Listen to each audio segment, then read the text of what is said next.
Today's lecture is on difference quotients. Difference quotients are used in the definition of the derivative, which we will see later in chapter 2. And what we are doing when we're calculating a difference quotient is we're actually just finding the slope of a line through 2 points on the graph of f.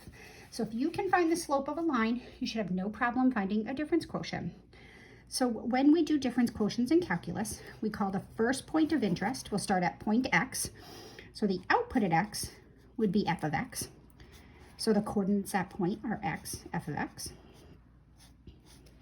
And then the second point, well, we're going to move a distance of h units away. And this will become more important a little bit later, and we're going to call this x plus h. So if we start at x, we move h units away, the next point is x plus h, and here's the point where that meets the curve, so the output at that point is f of x plus h.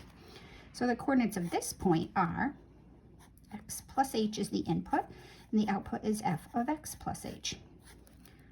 So now we're concentrating on what we call a line that passes through 2 points on a curve is called a secant line.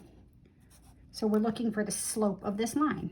The difference quotient is equal to the slope of this line.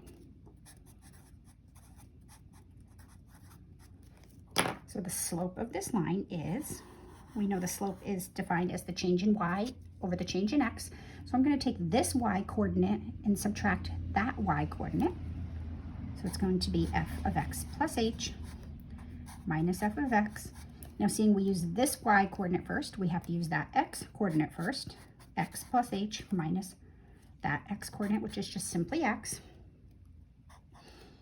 And we're going to simplify this because we can see in the denominator that x plus h minus x simplifies down to just h.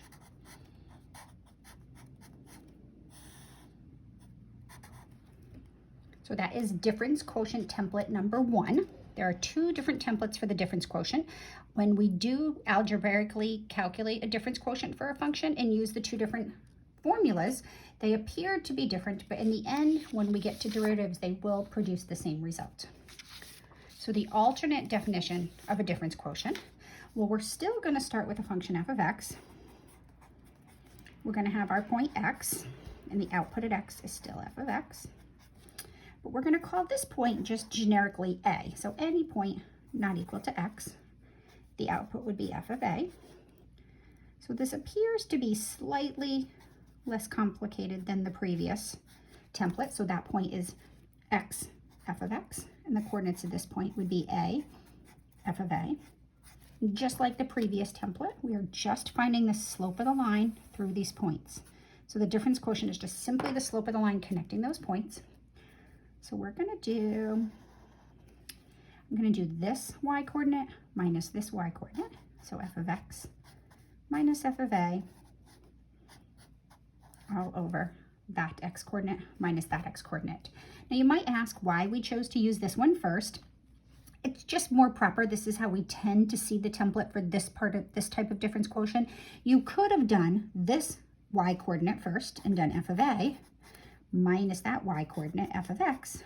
But then your denominator would have to be that x coordinate first, a minus x. Algebraically, these are equivalent. We tend to use this template, but in the end, the results are going to be the same. So, So let's try this with a problem. Let's find the simplified difference quotient. We're always expected to simplify, even if it doesn't state it, for the function x squared minus 2x. If you're new at this, I suggest a 3-step process. Keeping in mind, this is the composition of functions. We're sticking x plus h into this function. These x's really are something different. So what I tend to tell students to do is when you're given the function, sometimes it's a good idea to block out the variable in the function. And then keep in mind wherever so we see a pink dot, we're putting x plus h. So we're going to do this, like I said, I like to think of this as a 3-step process. The first thing we're going to do is evaluate and find f of x plus h. Once we have that all worked out, we're going to find the entire numerator. We're going to take the result we get in the first step, subtract to the function itself. That's going to be the second step. Once we have that nice and cleaned up, we're going to put it all together, divide the final result by h, and that will be our third and final step once we simplify. So f of x plus h, wherever we see a pink dot, we're going to put that whole quantity x plus h, because f says take what's in the parentheses and square it. So we're going to square x plus h. And then it says subtract 2 times what's inside the parentheses. So these parentheses are important. If you're really good at your algebraic steps, you don't have to include them all, but I suggest you do. Now we're going to get rid of parentheses and combine any like terms. X plus h squared. Be careful, this is where I see students at all levels make mistakes. We may not distribute a power through addition or subtraction. This means x plus h times x plus h, which is x squared, plus 2xh plus h squared. Once I do the first, the inners, the outers, and the lasts. And then we're going to distribute the minus 2x. Don't forget to distribute the negative along with the 2. So minus 2h. We look carefully at the resulting terms. We see that they have nothing in common, so we can proceed to the next step. Excuse me. All right, so I'm going to put that there for now. And we're going to move on. So step 2 says take what you got in step 1, which is x squared plus 2xh plus h squared minus 2x minus 2h. And we couldn't take it any further here because there were not any like terms to combine. Now subtract the entire function f of x. Well, the entire function f of x is x squared minus 2x. Now we have to be really careful because our original function involves subtraction. It has more than one term. So really what we need to do is to incorporate those parentheses. So either you can distribute the negative immediately, or keep in mind that we're subtracting the entire function f of x, so we're subtracting both pieces. This is really crucial because f of x plus h minus f of x really is x squared plus 2xh plus h squared minus 2x minus 2h minus x squared, and then it's minus a minus 2x, so it's going to be plus 2x. And you'll notice in a minute that nice things are going to happen. We have a positive x squared and a minus x squared here. So now this is the simplifying. We cancel those. We have minus 2x plus 2x here. And if we didn't distribute this minus and kept that negative 2x, we would have negative 4x, which is not correct. So those will cancel. We get 2xh plus h squared minus 2h. So the second step of this process, the function evaluated at x plus h minus the function evaluated at f of x at x is 2xh plus h squared minus 2h. Now step 3 says take what you got in step 2, f of x plus h minus f of x, the nice simplified part, and then divide that all by h and see if we can simplify this. And this is where your algebra skills come in handy. Be really careful here, keeping in mind you cannot cross off letters that are in common or in terms. So we can't cross this h out or those, but we can make the h's in the numerator a factor out front. If I pull the h out, I get 2x plus h minus 2. Keep my denominator h. Now notice we have a factor of h in the numerator, which cancels with my factor of h in the denominator. And the end result is 2x plus h minus 2. So that's my answer. And I always underline my answers that way so we know that we are done. So that is the simplified difference quotient for the function x squared minus 2x. All right, let's see how things would look if we use the other template for the difference quotient. Find the simplified difference quotient f of x minus f of a over x minus a.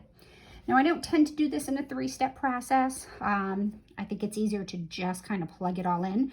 So f of x minus f of a all over x minus a is going to be, well, f of x is just the function itself, x squared minus 2x. Now we're subtracting the function evaluated at a, so f of a would be a squared minus 2a. And again, be really careful because we still have a function that has more than one term and we're subtracting it. So we have to include the parentheses, or you can just distribute immediately if you're more comfortable or comfortable with that, over x minus a. So now let's write this without parentheses. We get x squared minus 2x minus a squared plus 2a all over x minus a. You might think you're done here, but this is not simplified. So this, even though this template appears to be simpler, simplifying it tends to be a little bit trickier. So we actually can take this to another level. So what I'm going to do is show you that this can be rearranged. So I'm going to put the square terms together and the terms with coefficients 2 together.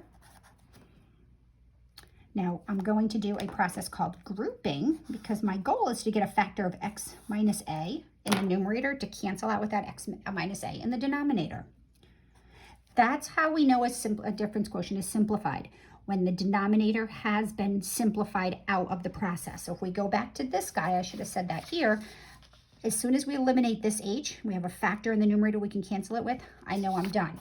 So here I have to eliminate this x minus a. And again, you can only eliminate the x minus a if we can create a factor of x minus a in the numerator. Notice that x squared minus a squared is the difference of squares. So I can write it as x minus a times x plus a. These have a common factor of 2, and I'm going to actually factor out the 2 and the negative, but be really careful here. If I take the negative 2 away from x, I have x, but this is plus 2a, so in order to compensate for that, I have to turn that into a minus a.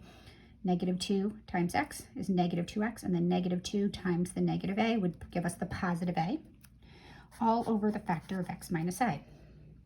Now my goal there was to get these factors right here. So notice both of these pieces in the numerator have a common factor of x minus a.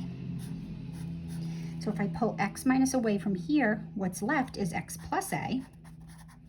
When I take the x minus away from here, what's left is minus 2, all over x minus a. So what I did is I just created a factor of x minus a in the numerator, which now cancels out with the entire x minus a in the denominator. And the end result is x plus a minus 2. I know at this point you might be like, why are we doing this? There is a point. I'm doing the algebra now, so when we get to this section later in chapter 2, you'll already have the practice of simplifying difference quotients. So this is your first assignment, is to work on simplifying difference quotients.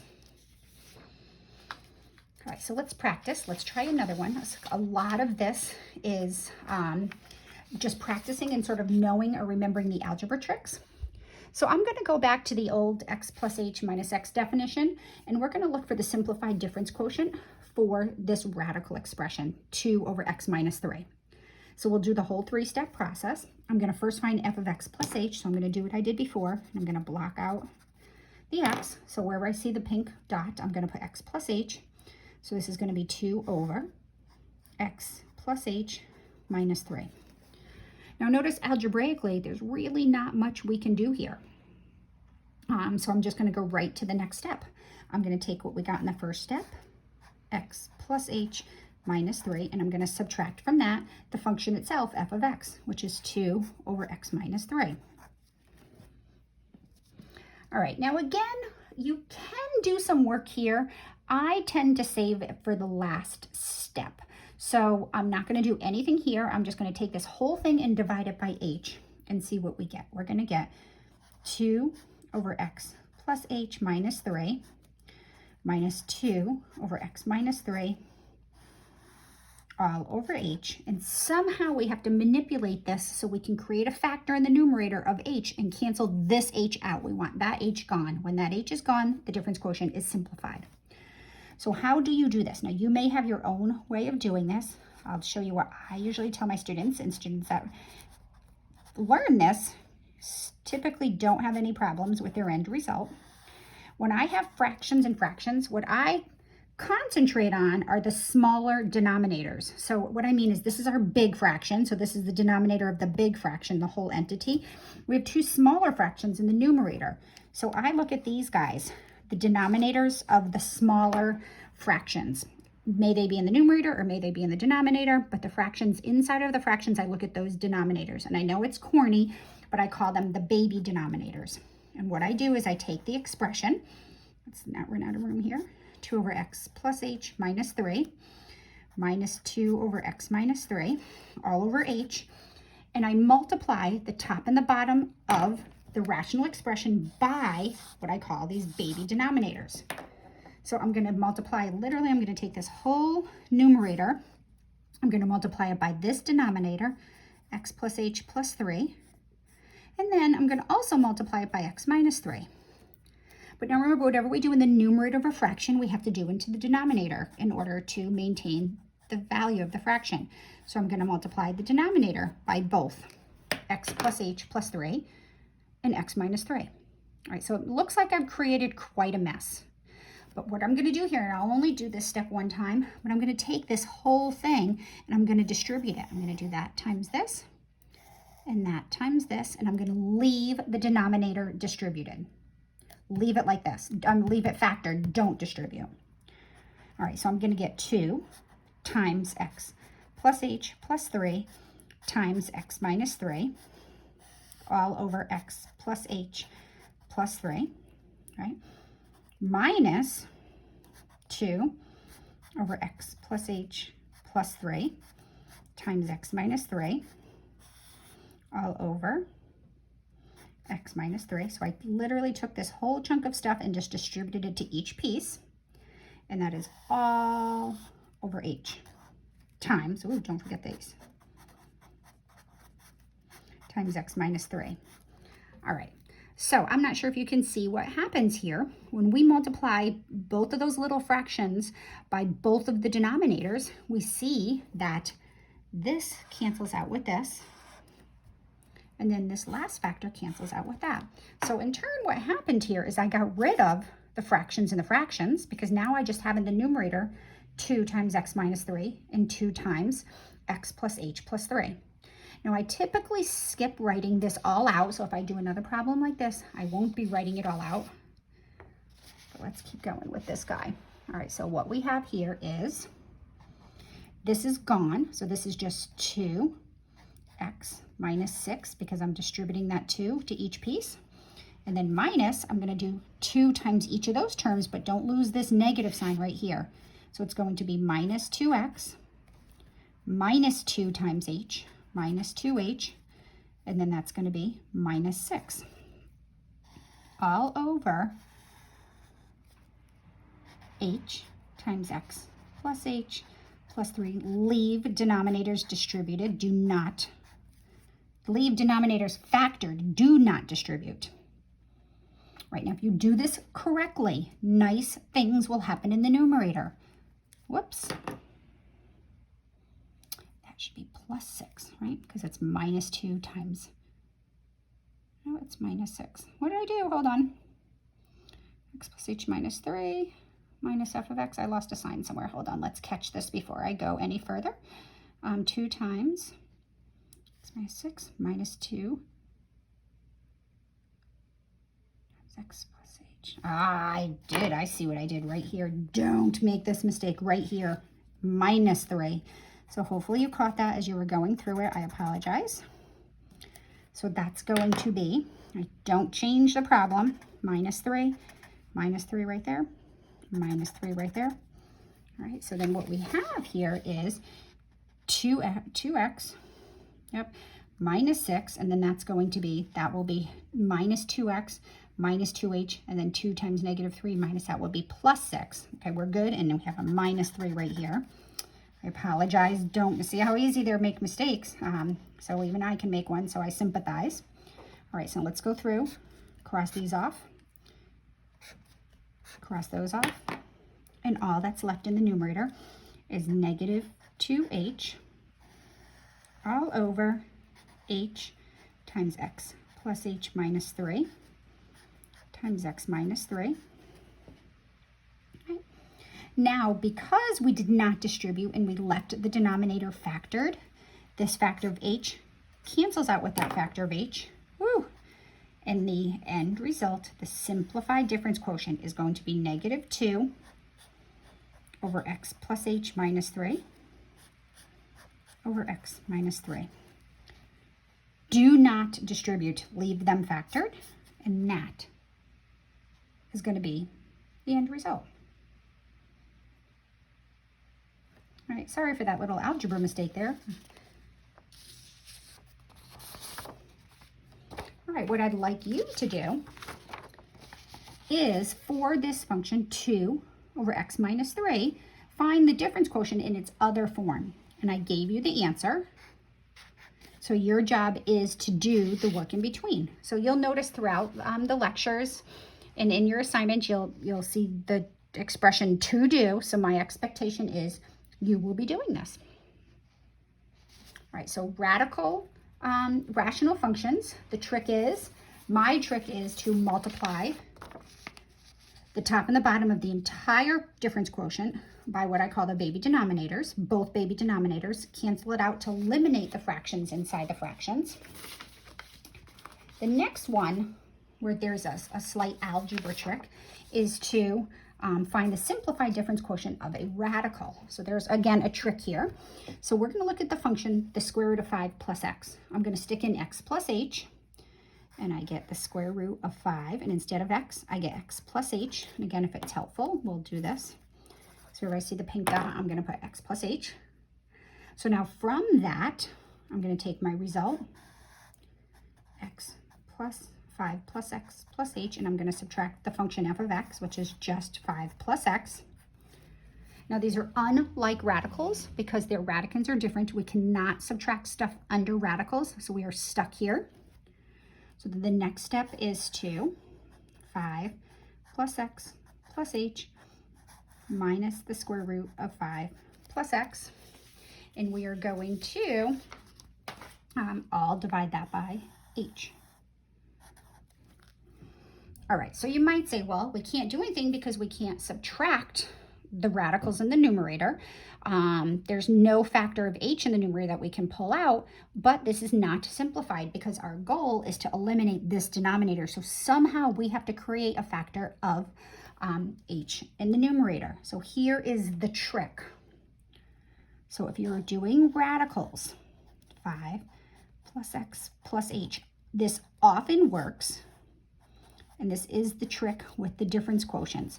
What we have to do is manipulate this expression so we can somehow get rid of that h in the denominator.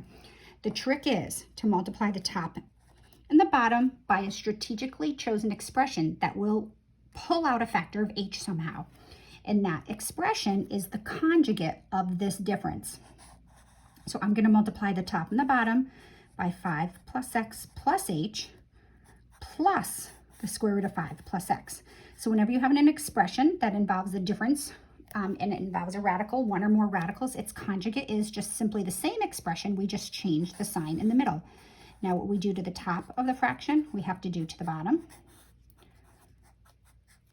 All right, so we're going to multiply the entire top and the entire bottom by the square root of 5 plus x plus h plus the square root of 5 plus x over the square root of 5 plus x plus h plus the square root of 5x. All right, so where is this going to take us? So now here, we're going to do the product of the firsts. The product of a radical times itself just squares the radicand and the radical disappears. So this times this is just 5 plus x plus h. So what I did was this times this. Now the whole point of multiplying an expression that involves a radical by its conjugate is the radicals will disappear.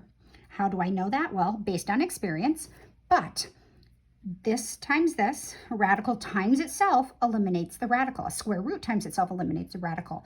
Now notice when we do the inner and outer terms, we're multiplying the same things. This one is negative and this one is positive. So the inner and the outers always cancel. So we don't need to do the inners and the outers when we're multiplying a binomial expression by its conjugate. They always disappear. So what we're going to do now is just multiply by the lasts. Now be really careful here because we are subtracting the square root of 5 plus x times the square root of 5 plus x. So we are subtracting the radicand 5 plus x. But we're subtracting that entire radicand. Now don't lose this guy because it's h times this whole mess. H times the square root of 5 plus x plus h plus the square root of 5 plus x. Now it might be your instinct to distribute the h, but don't distribute denominators. Leave the denominators completely factored because nice things are going to happen. So now what I'm going to do now is I'm going to clean up the numerator. Anytime we multiply an expression that involves a radical, a binomial expression that involves a radical, by its conjugate, the radicals always disappear. So now my new numerator is 5 plus x plus h minus 5 minus x, because I'm distributing. I'm subtracting that entire radicand, so I subtract the 5 and the x, all over h square root of 5 plus x plus h plus the square root of 5 plus x, all in parentheses still. Now notice, because I did this correctly, nice things happen. And that's how I knew in the last problem that I made a mistake, because those 6's weren't canceling, and I knew that one 6 had to have a positive sign, the other 6 had to have a negative sign, because I wanted to pull a factor of h out, and I couldn't do it that with a constant still around. So now I cancel the h's, nope, the x's, and then all that's left is h. So it's h all over h. Oh, how convenient. 5 plus x plus h plus the square root of 5 plus x. Those h's now cancel, and the coefficient of h that we don't see is 1, so the final result is 1 over the square root of 5 plus x plus h plus the square root of 5 plus x. Woohoo! All right, so what I have you do for practice is to do the simplified difference quotient in its other form for this function, and here's the answer. So your job to do the details in between, and if you have questions, you can always zoom into office hours. All right, thanks. See you in the next section.